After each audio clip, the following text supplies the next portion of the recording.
ఇప్పుడు they are not willing అండి. కాదండి, ఇద్దరు పెళ్లి చేసుకోవాలనుకున్నప్పుడు మీ ఇద్దరి మధ్య ఎందుకు క్లాషెస్ వచ్చింది, ఎందుకు గొడవ తలెత్తింది, ఎందుకు విడిపోవాలనుకున్నాడు, దాని కారణాలు ఏమైనా? విడిపోయింది అతనండి, నాకు తెలియదు, ఇప్పటికీ రీజన్ తెలియదు నాకు.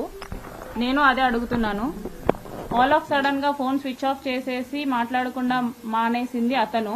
దానికి రీజనే నేను అడుగుతున్నాను, అతనే చెప్పాలి. అంటే ఇప్పుడు మీరే చెప్పారు కదా మనం విడిపోదామని చెప్పి అన్నారు కదా, మరి అతనే విడిపోయా అంటే మీకు ప్లస్ పాయింటే కదా అయింది.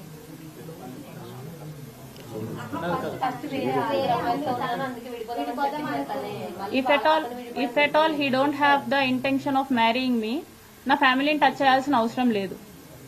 వన్స్ ఈ 6 months లో అతను చాలా చేశాడు. నేను 1 year తర్వాత ఆ అమ్మాయిల గురించి తెలిసినప్పుడు నేను విడిపోదాం అనుకున్నప్పుడు నా ఫ్యామిలీని ఇన్వాల్వ్ చేయలేదు అతను. సో నా ఫ్యామిలీ జోలికి కూడా రాలేదు. మా హస్బెండ్ తో మాట్లాడడం ఎలాంటివి జరగలేదన్నమాట. సో ఆఫ్టర్ ఈ 6 months లో మా బ్రదర్ తో మాట్లాడడం, మా హస్బెండ్ తో మాట్లాడడం, మా హస్బెండ్ వాళ్ళ అక్కతో మాట్లాడడం, ఇవన్నీ చేశాడు. So if at all he don't have any intention of marrying me, నా ఫ్యామిలీని టచ్ చేసి ఉండేది కాదు.